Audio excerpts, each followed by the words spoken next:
제가 공공기관에 가서 이렇게 이제 퇴직을 1년 앞둔 그런 공직자들을 대상으로 특강을 하는 경우가 종종 있습니다. 그런데 그런 특강할 때마다 꼭 제가 강조하는 내용이 있어서 우리 그 시청자 여러분들에게도 도움이 될까 해서 좀 전해드리겠습니다. 은퇴하면서 후회하는 것들, 그리고 은퇴 이후에 이런 거 하면 정말로 후회한다. 경제적인 손실이 많이 생긴다. 뭐 이런 내용으로 여러분들과 함께 하겠습니다. 이제 은퇴하면서 후회하는 것들이 몇 가지가 있는데요. 첫 번째가 조기 은퇴가 되겠습니다.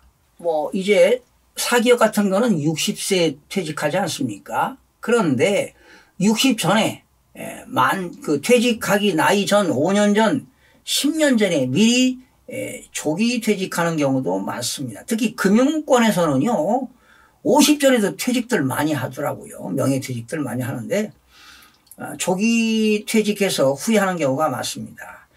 이제 그 후회하는 것은 이유 없이 조기 퇴직하면 안 된다는 것입니다.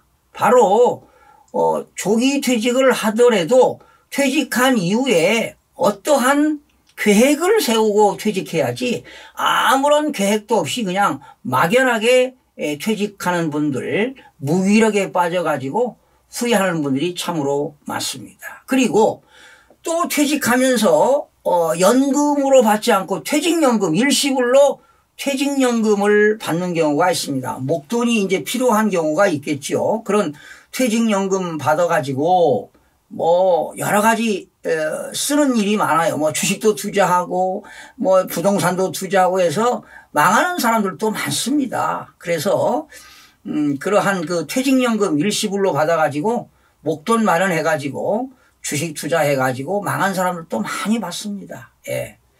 그래서 이렇게 조기 퇴직하면서 계획 없이 퇴직하는 것, 그리고 퇴직연금 받아가지고 일시불로 투자해서 투자를 몰빵해가지고 노후에 참으로 경제적으로 어려움을 겪는 사람들이 의외로 많다는 사실입니다. 자, 그리고 정상적으로 퇴직을 했다 하더라도 퇴직 이후에 하면 안 되는 한 10가지를 제가 소개해 드리겠습니다. 첫 번째가 전원주택 사는 겁니다. 자, 주로 이제 젊었을 때 오랜 세월을 아파트에서 살다 보니까 이제 노후에는 수도권 지역에 가서 전원주택에 살면서 채소도 좀 심고 이렇게 전원생활을 원하는 분들이 있습니다. 이거는 부부가 합의가 돼야 돼요. 부부가 서로 좋아해야 취미에도 맞는 건데 뭐 남편만 전원생활 원하고 부인은 원치 않는데 이런 전원생활 하는 경우가 있습니다. 부부간에 트러블도 생기고요. 이제 전원주택을 하기 위해서 집을 사는 경우도 있지만 또 자기가 직접 집을 짓는 신축하는 경우도 있습니다. 땅을 사가지고 직접 한 1년에 걸쳐서 집을 짓는 경우가 있는데 아마 집을 짓는 과정에서 스트레스가 엄청납니다. 몇 년 늙어요. 그래서 여러분 땅 사가지고 내가 직접 집을 짓겠다. 이거 힘든 겁니다.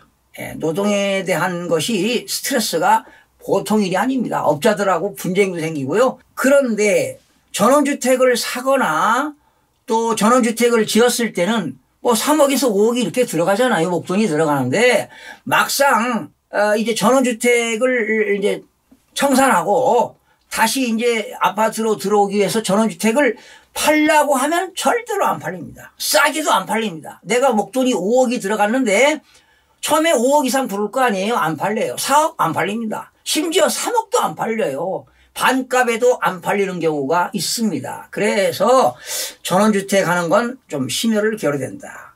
예를 들어서 그냥 사지도 말고요. 짓지도 말고 한 6개월 정도, 길게는 1년 정도 월세로 해서 한번 살아보는 것도 바람직합니다. 그래서 부부가 그런 취미가 맞는다면은 전원주택 생활할 수 있지만 일반 보통 사람들은 전원주택 함부로 했다가는 실패하는 경우가 많다라는. 그리고 서울에 집이 아파트가 있으면서 세컨하우스로 전원주택을 사가지고 뭐 주말에 가서 살고 또 뭐 잔디도 깎고 풀도 처음에는 뭐 재밌다고 하지요. 그런데 한 1, 2년 지나면 정말 고달프고 힘들다고 합니다. 다들 친구들 보면은 후회들 많이 합니다. 거의 10명 중에 한 8명은 다 후회하는 것 같습니다. 하지 마시기 바랍니다. 두 번째가 뭐냐? 캠핑카 사는 겁니다. 캠핑카. 로망이죠. 캠핑카 사가지고 가족들끼리 또 지방 전국 순회 여행도 하면서 캠핑카에 잠도 자면서 맛있는 음식 기행도 하면서 이거 하루 이틀이지 그렇게 재미없습니다. 꼭 재미있는 것 같죠? 오히려 낭비입니다. 애물단지가 될 수 있어요. 보관도 힘들고요. 그래서 오히려 여행할 때는 KTX 타는 게 더 유리합니다. 그리고 그 KTX 타고 그 역에서 렌트카를 빌려가지고 렌트카로 여행하는 것도 아주 여행을 즐길 수 있고요. 또 경제적으로 돈도 적게 들어가고 다양한 또 경험도 할 수가 있다고 봅니다. 그래서 두 번째는 캠핑카 사는 것 유의하시기 바랍니다. 그 다음에 세 번째는 이제 드림하우스가 되겠는데요. 사실은 나이가 들면 들수록 있잖아요. 주거 환경을 규모를 축소해야 돼요. 다운사이징을 해야 되거든요. 규모를 확대하는 게 아니라 규모를 축소해야 되는데 오히려 규모를 늘리는 사람이 있어요. 직장 생활할 때는 뭐 3, 40평 살다가 노후에 50평, 60평대로 이사가는 사람도 있습니다. 또 전원주택 큰 집을 사가지고 뭐 스크린 골프장도 만들고 또 뭐 자기 드레스룸도 만들고 또 서재도 만들고 뭐 취미 활동도 하고 이렇게 공간이 필요하니까요. 그런데 오히려 나이 들어서 규모를 줄여야 되는데 더 큰 집으로 드림하우스를 꿈꾼다? 이것도 좀 문제가 있지 않나 생각이 들어갑니다. 오히려 이렇게 아파트 큰 평수로 들어가게 되면은요, 의료보험료도 많이 나옵니다. 재산세, 세금도 많이 나오지요. 그래서 드림하우스를 꿈꾸는 것. 뭐 경제적인 여유가 있다면 할 수도 있겠지만 일반 우리 보통 사람들은 그리고 이제 복층형을 선호하잖아요. 아파트 24층, 25층, 두 개 층. 원래 복층형의 의미는요. 주거 공간이 가족들이 대가족입니다. 할아버지부터 손자까지 3세대가 함께 거주할 수 있는 그 취지가 바로 복층형인데 나이 들어서 복층형 가면 뭐 하겠습니까? 그래서 드림하우스 하는 것도 퇴직한 이후에는 좀 지양해야 되지 않겠나 생각이 되고요. 네 번째는 고급 승용차를 구입하는 겁니다. 어떤 사람들은 라이프 스타일이 있다 보니까 야 이제는 직장 다닐 때보다 이제 뭐 노후에 위험을 방지하기 위해서 말이죠. 큰 고급 승용차를 바꾸는 경우도 없지 않아 있습니다. 언제 타보겠느냐 해서 고급 승용차를 타는 경우 있는데 이것도 크나큰 낭비라고 봅니다. 모르겠어요. 경제적인 여유가 있다면 뭐 할 수 있겠죠. 돈이 남아 돈다는 말이죠. 그러나 일반 사람들 입장에서 퇴직한 이후에 라이프 스타일을 원하기 위해서 고급 승용차를 탄다? 저도 퇴직한 이후에 한번 그런 생각도 해봤어요. 내 그 건강 가족들 식구들을 위해서 접촉사고를 나더라도 좋은 차를 타게 되면은 아무래도 위험을 좀 벗어날 수가 있겠죠. 또 큰 사고가 당하더라도 아무래도 조심할 수 있잖아요. 그런데 낭비란 얘기입니다. 낭비. 그래서 저도 지금은 뭐 소형 자동차 아주 소형 자동차도 잘 나옵니다. 그래서 노후에 고급 승용차를 사는 것도 그것도 후회하는 일들이 많더라 하는 것입니다. 그리고 이용하는 게 없어요. 여러분 65세 넘어가 보세요. 전철도 무료 아닙니까? 네. 그런데 친구들 모임에 가면 다 전철 타고 와요. 그러나 이제 경우에 따라서 이제 뭐 골프를 간다, 어느 여행 간다 그러면 고급 승용차 사면 좋겠죠. 그러나 그것도 하나의 낭비가 되고요. 나이 들어서 고급 승용차 타는 것도 어쩌면 후회하는 일이 아닌가. 경제적인 손실이 많다. 이런 얘기가 되겠습니다. 의료보험도 많이 나와요. 아파트 있지요. 수입 있지요. 고급 승용차 타지요. 그러면 의료보험도 뭐 50만 원, 70만 원, 80만 원, 100만 원까지도 나옵니다. 이거 낭비 아니겠습니까? 자, 다섯 번째입니다. 자녀들 당연히 뭐 우리나라는 고등학교, 대학교까지 다 부모가 학자금 대주는데 이제 대학 졸업하고 자녀들이 직장에 갔으면 본인이 벌어서 이제 시집장가 가야 되는데 요즘 현실이 사실 그렇지 못해요. 그러다 보니까 자녀들 결혼할 때 뭐 전세자금도 마련해주고 또 여유가 있는 사람은 뭐 집도 사주고 그러는데 좋아요. 뭐 그럴 수도 있습니다. 그러나 재산이 있는 재산을 살아생전에 큰 성인들 자녀들에게 미리 증여할 필요가 없습니다. 증여하게 되면은 오히려 자녀들로부터 멸시받습니다. 예, 그래서 부모 재산은 끝까지 지키시기 바랍니다. 뭐 일부 자녀들에게 결혼자금 줄 수 있습니다. 예, 전세자금 마련해 줄 수 있습니다. 무리하게 뭐 집 담보대출 받아가지고 이자 내기도 힘든데 담보대출 받아가지고 아이들 전세자금 해준다? 이건 크나큰 무리입니다. 이거는 본인 성년이 됐으면 알아서 알아가시고요. 여러분들 재산 지키시기 바랍니다. 그리고 소득이 없으면 말이죠. 모기지 해가지고 그거 매달 생활비 쓰는 겁니다. 그리고 뭐 죽어서 자녀들에게 뭐 많은 재산을 상속시키려고 합니까?